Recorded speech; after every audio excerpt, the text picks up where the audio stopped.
మొన్నటి వరకు ఆంధ్రప్రదేశ్లో ఇది వైసీపీ ప్రభుత్వంలో తీసుకొచ్చిన 17 మెడికల్ కాలేజీల గురించి పెద్ద రచ్చ జరుగుతూ ఉంది కదా.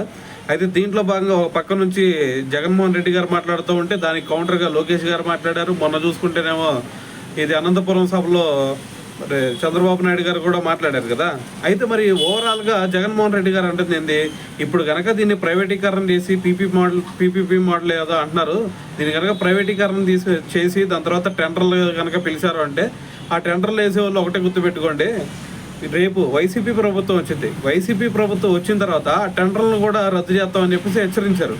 అయితే ఇప్పుడు దీని గురించి మరి హోంమంత్రి అనిత గారు కూడా మాట్లాడారు. అయితే తను అంటుంది ఏంటంటే, ఇప్పుడు పీపీపీ మోడల్ తీసుకొచ్చామని చెప్పేసి పేద విద్యార్థులు భయపడాల్సిన అవసరం లేదు. పేద విద్యార్థులకి ఏవైతే సీట్లు రావాలో ఖచ్చితంగా ప్రతి సీటు కూడా వాళ్ళ సీట్లు వాళ్ళకి వస్తాయి అని చెప్పేసి ఒక భరోసా ఇచ్చారనమాట.